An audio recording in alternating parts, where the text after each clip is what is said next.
దేవుని యొక్క వాక్యములో చూస్తే ప్రభు నాకు సహాయకుడు. నిజమే, ఈ లోకములో ఎవరు సహాయం చేసేవారు లేకపోయినా ప్రభు నీకు సహాయం చేస్తాడు. నీ భయాల్లో, నీ యొక్క సమస్యలు, నీ కష్టములు, నీ ఇబ్బందులు, ఒకవేళ నీవు వ్యాధిగ్రస్తులై ఉండొచ్చు, లేదా నీ భార్య అలాగుండొచ్చు, నీవే అలాగుండొచ్చు, మరి నీ చేతి పనులలో బాధించబడుతూ ఉండవచ్చు, నెమ్మది లేకుండా ఉండవచ్చు. ఇక్కడ గంధకర్త చాలా చక్కటి మాట అంటాడు, ప్రభు నాకు సహాయకుడు, నేను భయపడను, నరమాత్రుడు నాకేమి చేయగలడని మంచి ధైర్యముతో చెప్పగలవారమై ఉన్నాం.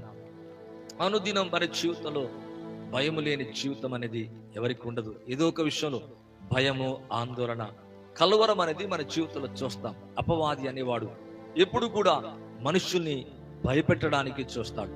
సమస్యల్ని బట్టి, కష్టాల్ని బట్టి, ఆర్థిక ఇబ్బందులను బట్టి, వారు ఎదుర్కొంటున్న సమస్యలు చూడగానే మరి వెంటనే కలవరపడి భయపడతారు. అయితే ఇక్కడ చక్కగా అంటున్నాడు, ప్రభు నాకు సహాయకుడు. మనం కూడా ఇలా చెప్పాలా, నోటితో చెప్పాలా. ఎప్పుడైతే ధైర్యంగా నోటితో మనం అలా పలుకుతామో మరి దూతలు పనిచేస్తాయి, మన ప్రార్థన ఆలకిస్తాడు దేవుడు. మన నోటితో ఎప్పుడైతే ధైర్యంగా ఒప్పుకుంటామో, ఇక్కడ ఒప్పుకోమంటాడు, ప్రభు నాకు సహాయకుడు, నేను భయపడను, నరమాత్రుడు నాకేమి చేయగలడు అని మంచి ధైర్యముతో చెప్పగలవారమై ఉన్నామంట. అంటే మంచి ధైర్యముతో చెప్పాలా. అంటే సమస్యల మధ్యలో నీ వ్యాధి నీలో ఉండొచ్చు, నీ సమస్య నీతో ఉండొచ్చు, నీ మనసును కలవర పెడుతూ ఉండవచ్చు, నువ్వు ఆందోళన పడుతూ ఉండవచ్చు. ఇటువంటి సమయంలో, ఇటువంటి పరిస్థితుల్లో కూడా బోల్డ్గా సే అంటే ధైర్యంగా చెప్పాలంట, నేను భయపడను, ప్రభు నాకు సహాయకుడు. అవును, అలాగా చెప్పాలా. ప్రభు నాకు సహాయకుడు ఈరోజు, ప్రభు నాకు సహాయకుడు ఈ సమస్యలు, ప్రభు నాకు సహాయకుడు ఈ సమస్యలు, ప్రభు నాకు సహాయకుడు. అవును, అలాగా నువ్వు ఎప్పుడైతే చెబుతా ఉంటావో దేవుని కార్యాలు చూస్తావు, దేవుని అద్భుతాలు చూస్తావు, నీ సమస్య నీ నుంచి వేడటము చూస్తావు. నిజమే, నరమాత్రుడు నాకేమి చేయగలడని మంచి ధైర్యముతో చెప్పగలవారమై ఉన్నాం. మంచి ధైర్యం అంటే నీ సమస్య నేను భయపెడతా ఉంటే, అంటే అపవాది నేను భయానికి లోను చేస్తా ఉంటే నువ్వు తదేకంగా ఆగకుండా అలాగా ప్రతిసారి చెప్పటమే మంచి ధైర్యముతో చెప్పగలవారమని అర్థం. అంటే నువ్వు అలా ఎప్పుడైతే చెప్పుకుంటూ వెళ్తా ఉంటావో ధైర్యముతో, మంచి ధైర్యముతో, అనగా దేవుడు నన్ను స్వస్థపరుస్తాడు, ఆయన పొందిన దెబ్బల చేత నాకు స్వస్థత, నేను భయపడను, ప్రభు నాకు సహాయకుడు, ఈ సమస్య నుంచి నేను విడుదల పొందుతాను, ఐఆమ్ ఫ్రీ అని నువ్వు ఎప్పుడైతే అలాగా ప్రతిసారి చెప్పుకుంటూ వెళ్తా ఉంటావో నీ ఆర్థిక, నీ ఆత్మీయ, శారీరక సమస్యలు నీ నుంచి దూరం అయిపోతాయి. అందుకే అంటాడు కీర్తనకారుడు చక్కటి మాట అంటాడు, యెహోవా నా కాపరి, నాకు లేమి కలగదు, పచ్చిక గల చోట్ల ఆయన నన్ను పరుండ చేయుచున్నాడు, శాంతికరమైన జలముల యొద్ద నడిపించుచున్నాడు. అవును, నా ప్రాణమునకు ఆయన సేద తీర్చుచున్నాడు, తన నామాన్ని బట్టి నీతి మార్గములో నడిపించుచున్నాడు. గాఢంద కారపు లోయలో సంచరించిన ఏ అపాయానికి భయపడను అంటున్నాడు. నిజమే, మన భయాల్లో ధైర్యముతో నోటితో ఒప్పుకోవాలా, నేను భయపడను.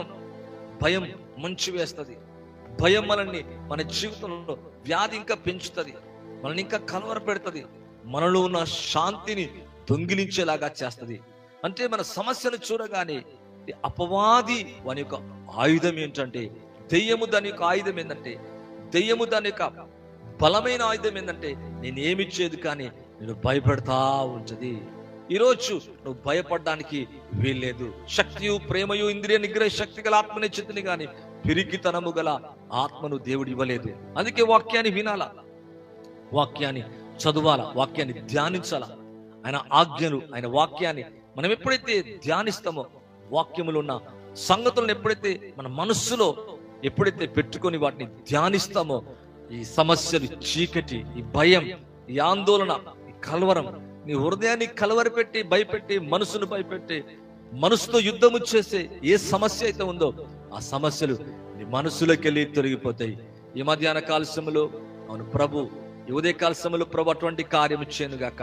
నీ మనసులో ఉన్న కలవరాలు తొలగిపోను గాక, నీ మనసులో ఉన్న భయాలు తొలగిపోను గాక, నీ హృదయ తలంపులో ఉన్న ఏదైతే చీకటి నిన్ను వెరిపిస్తుందో, నిన్ను కలవర పెడుతుందో, బాధిస్తుందో ఆ బాధలో కష్టాల్లో కూడా నాకు సహాయకుడు, ప్రభు నాకు సహాయకుడు, యేసు ప్రభు నాకు సహాయకుడు, పరిశుద్ధాత్మ దేవుడు నాకు సహాయకుడు, దేవుడిని యెహోవా నాకు సహాయకుడని నువ్వు ఎప్పుడైతే అలాగూ నువ్వు చేయగలుగుతావు, అవును నేను భయపడనని భయాల మధ్యలో, కష్టాల మధ్యలో నువ్వు ఎప్పుడైతే అలా చెప్తావో, మంచి ధైర్యంతో ఎప్పుడైతే చెప్తామో, ఆ సమస్య నీ నుంచి దూరం అయిపోతుంది.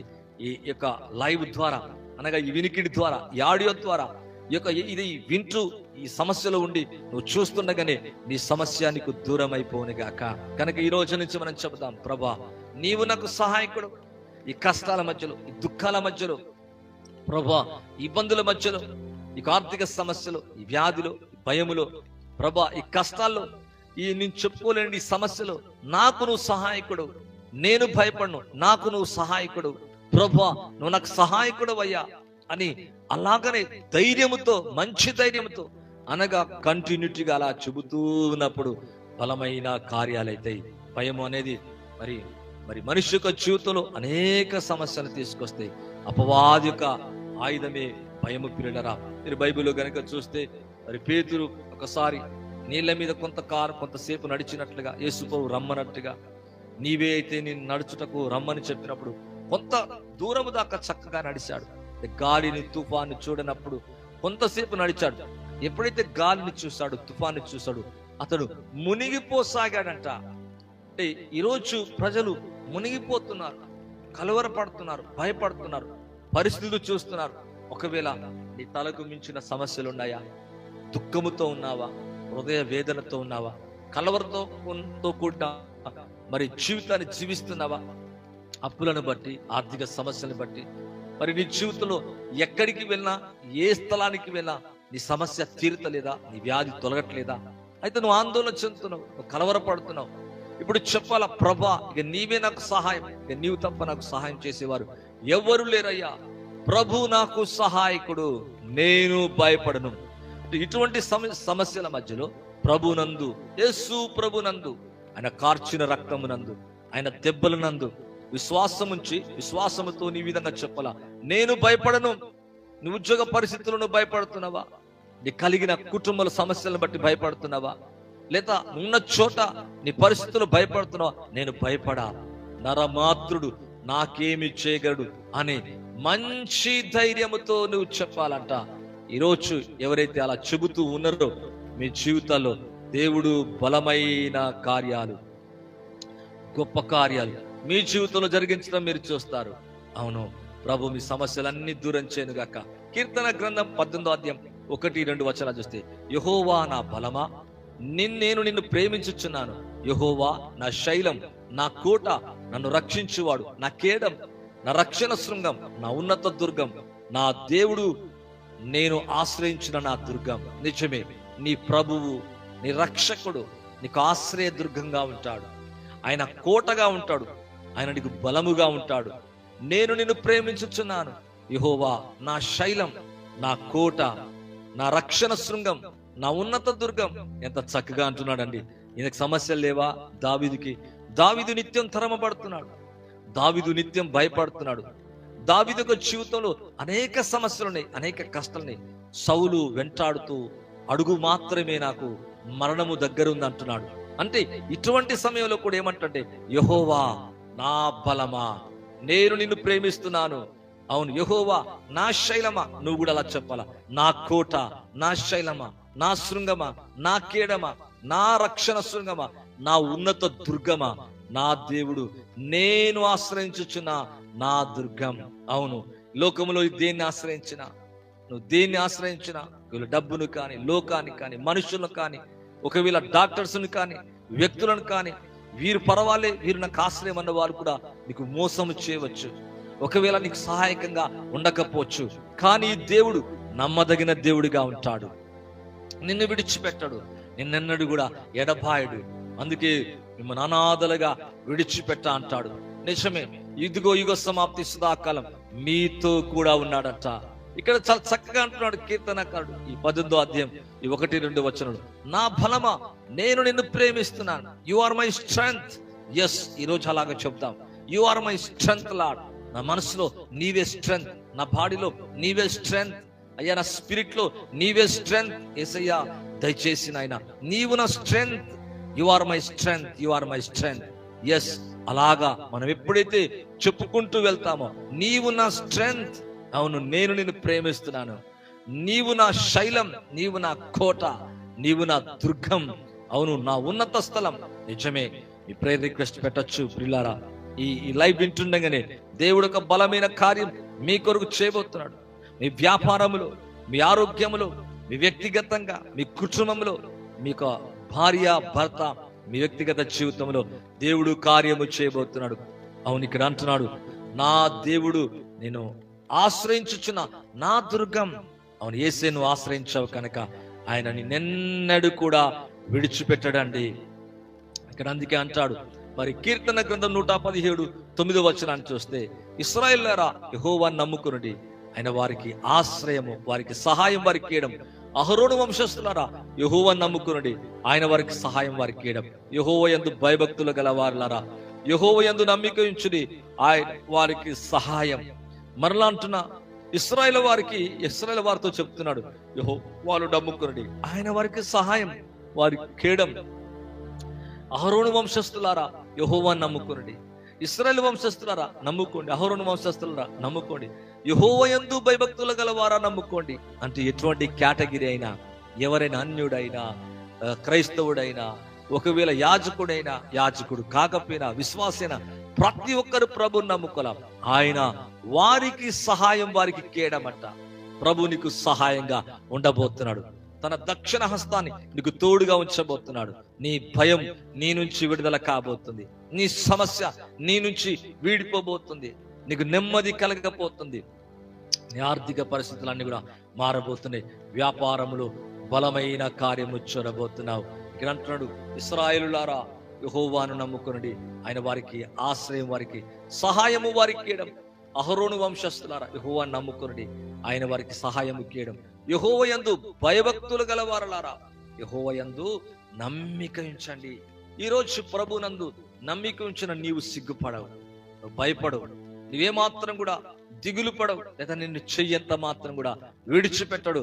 నీకు నాకు తప్పక నిశ్చయంగా సహాయము చేయగల దేవుడు. అయితే నువ్వేం చేయాలంటే ఒకే ఒకటి చేయాల, ప్రతిరోజు కూడా ప్రభా నీవు నాకు సహాయకుడు నాయన, నేను భయపడనయ్యా, ఇది చాలు ప్రభువు చాలు. ఈ మాట నువ్వు చెప్పుకోగలగల, ధైర్యముతో చెప్పుకోగల. అనగా నీ సమస్యలోనే, నీ కష్టంలోనే, నీ ఇబ్బందులోనే నువ్వు తరచు ఈ మాట ఎప్పుడైతే నేను భయపడనని ఎప్పుడైతే నువ్వు చెబుతావో, అని మంచి ధైర్యంతో ఎప్పుడైతే చెబుతావో, అలాగా నీ సమస్యలు కూడా నిలిచి నువ్వు ఎప్పుడైతే చెప్తావో అపవాదిని నువ్వు త్రొక్కివేయగలవు. అవును, వాని క్రియలు లయపరచుడికే మనుష్య కుమారుడు ప్రత్యక్షమాయన. అనగా సిలువలో యేసు ప్రభు ఏం చేశాడో తెలుసా? నీ పాపాన్నే కాదు, నీ వ్యాధినే కాదు, నీ భయాన్నే కాదు, నీ శాపాన్నే కాదు, నీ రోగాన్ని, నీ వ్యాధిని సమస్తాన్ని భరించాడు, బాధించబడ్డాడు, శ్రమ పెట్టబడ్డాడు. ఈరోజు బాధలో ఉన్న నీవు, శ్రమలో ఉన్న నీవు, కష్టంలో ఉంటున్న నీవు, ఇబ్బందులు వేదనతో నలిగిపోతున్న నీ జీవితాన్ని అర్థము చేసుకోగల గొప్ప దేవుడు అండి. అవును, ఒకవేళ మనుషులు అందరూ నిన్ను తృణీకరించవచ్చు, నీ సమస్య నీకు అర్థం కాకుండా ఉండవచ్చు. ఈ సమస్యలకెళ్ళి బయటపడతానా? ఈ వ్యాధులకెళ్ళి బయటకు వస్తానా? ఈ ఇబ్బందులకెళ్ళి వస్తానా? మత్తయి సువార్త 4:4 చూస్తే, అందుకైన మనుషులు రొట్టె వల్ల మాత్రము కాదు, కానీ దేవుని నోట నుండి వచ్చి ప్రతి మాట వల్ల జీవించని వ్రాయబడింది. నిజమే. అంటే ఈ మాటలు ఏం చేస్తాయి? వాళ్ళ చెప్పినప్పుడు నిన్ను జీవింపజేస్తాయి, నీకు ధైర్యాన్ని ఇస్తాయి, నీకు నెమ్మదిస్తాయి, నీ ఆత్మకు, నీ ప్రాణానికి ఉల్లాసాన్ని ఇస్తాయి. ఇక్కడ అందుకైనా మనుషుడు రొట్టె వల్ల మాత్రము కాదు, మనుషుడు రొట్టె వల్ల మాత్రం కాదు, దేవుని నోట నుండి వచ్చు వచనం. అంటే దేవుని నోట నుండి వచనం, డాక్టర్ నోట నుండి వచ్చే వచనం కాదు, మనుషుల నుంచి వచ్చే వచనం కాదు.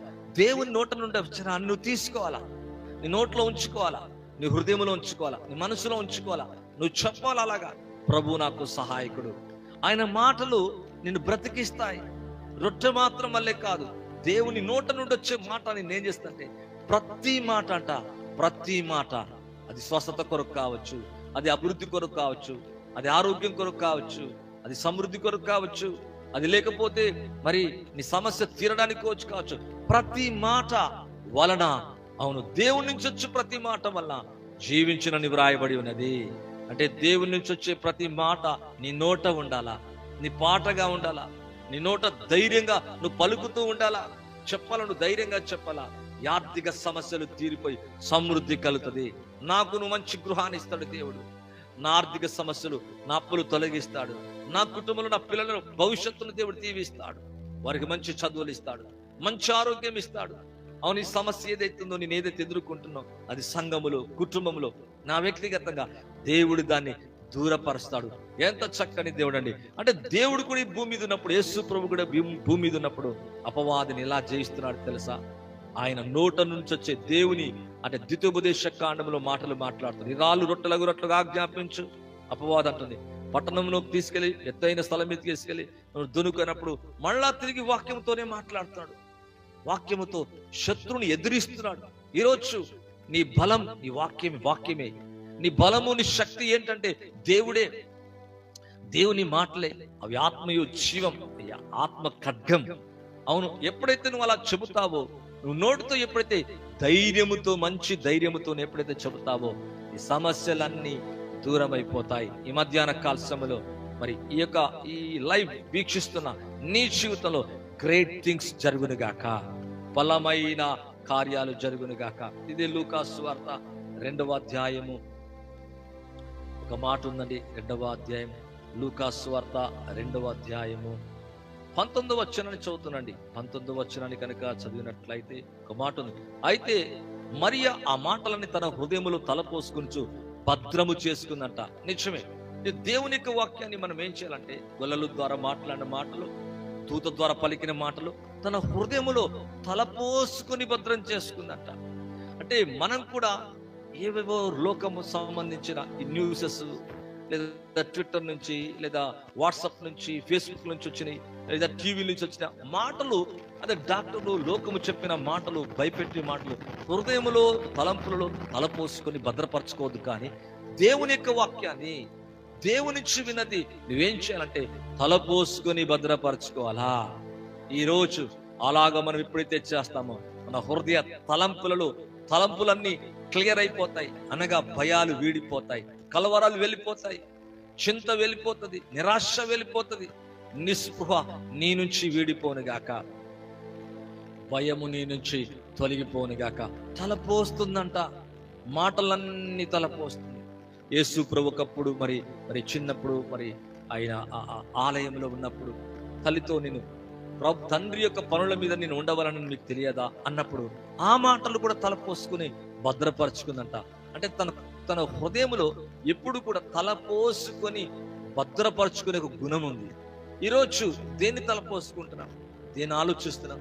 ప్రొద్దున్నే లెగ్గాని, ఉదయం లెగ్గాని, మార్నింగ్ లెగ్గాని, సమస్యల, కష్టాల, ఇబ్బందుల, ఏవో నా కుమార్తె ఇంకా వివాహం కాలే, లేదా వారికి చదువులు బాగలేవు, లేదా ఒక గృహం లేదు, నా భర్త ఇలాగున్నాడు, ఇలా త్రాగుతున్నాడు, ఇలా విడుదల పొందలేదు, ఈ విధంగా సమస్యల్ని తలపోసుకుంటున్నాం. మళ్ళా ఆ సమస్య తీర్చలేదు, ఇబ్బందులను తలపోసుకుంటున్నాం. ఇవంటుంది హృదయములు తలపోసుకుని భద్రపరచుకుందంట. వీటిని, దేవుని యొక్క వాక్యాన్ని లైవ్ చూస్తున్న మీ జీవితంలో అటువంటి కార్యము జరుగునుగా. కంటే ఎప్పుడు ధైర్యముగా ఉండడానికి హృదయములో, తలంపులో వాక్యాన్ని తలపోసుకోవాలా.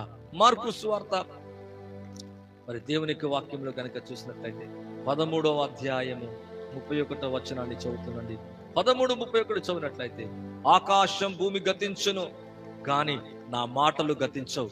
ఎందుకు ఈ వాక్యాన్ని ఉంచుకోవాలంటే, ఒకవేళ మనుషుల మాటలు, లోకం మాటలు అన్ని గతించిపోతాయంట. అయితే దేవుని యొక్క వాక్యం అంటుంది, బైబిల్ యొక్క వాక్యం అంటుంది కదా, ఆకాశము భూమి గతించును కానీ నా మాటలు, అనగా క్రీస్తు మాటలు, యేసు ప్రభు యొక్క మాటలు గతించవంట. అంటే గతింపు లేనటువంటి మాటలు ఎక్కడ ఉండాలా? నీ హృదయములో ఉండాలా, నీ మనసులో ఉండాలా, నీ నోటిలో ఉండాలా. ధైర్యంతో చెప్పాలా. వాక్యాన్ని తీసుకుని జస్ట్ దాన్ని మాట్లాడాలంతే. యెహోవా నా కాపరి, నాకు లేమి కలగదు చెబుతూ ఉండు. ఒకసారి, 2 సార్లు, 3 సార్లు, 4 సార్లు, యెహోవా నా కాపరి, నాకు లేమి కలగదు, పచ్చిక గల చోట్ల నన్ను పరుండ చేయించున్నాడు. నీకు విరోధంగా రూపింపబడిన ఏ ఆయుధం వర్ధిల్లదు. నాలో ఉన్నవాడు లోకములో ఉన్నవాని కంటే గొప్పవాడు, అనగా నాలో ఉన్నవాడు లోకములో ఉన్నవాడి కంటే గొప్పవాడు కనుక వారిని జయించున్నాను అనగా అపవాదిని, సాతాన్ని, లోకాన్ని జయించాను అని ఎప్పుడైతే నువ్వు మంచి ధైర్యంతో చెబుతావో నిజమే, జయం నిన్ను ఆవరిస్తుంది, జయం నీ సొంతం అవుతుంది. ఈ రోజు లైవ్ చూస్తున్న మీ జీవితంలో దేవునిక జయం నిన్ను ఆవరించును గాక, దేవునిక జయంలో నువ్వు నడుచుదువు గాక, నిబ్బరత కలిగి ఉందువు గాక, నీ మనసులో ఉన్న కలవరాలు యేసునామములో తొలగిపోను గాక, నీ దుఃఖం యేసునామములో తొలగిపోను గాక, నజరేయుడగు యేసునామములో గర్భఫలాలు తెరవబడును గాక, ఉద్యోగ సమస్య యేసునామములో తీరిపోను గాక, నీకెక్కడైతే ప్రాబ్లం ఉందో ప్రాబ్లం ఇప్పుడే యేసునామములో, ఈ వీక్ చూస్తున్నప్పుడే, లైవ్ చూస్తున్నప్పుడే యేసునామములో ట్రెమెండియస్ అనాయింటింగ్ రిలీజ్ అవును గాక, మైటీ ప్రాసెస్ విడుదలవును గాక, దేవునికి అగ్ని వచ్చి నేను తాకును గాక. నువ్వు ఉంటున్న చోటే, వింటున్న చోటే, ఉంటున్న ప్లేస్ లోనే, ఉంటున్న దగ్గరే నువ్వు వింటూ ఎక్కడైతే వీక్షిస్తున్నావో అదే చోట ప్రభు యొక్క మహిమ మీ వద్దకు దిగి వచ్చును గాక.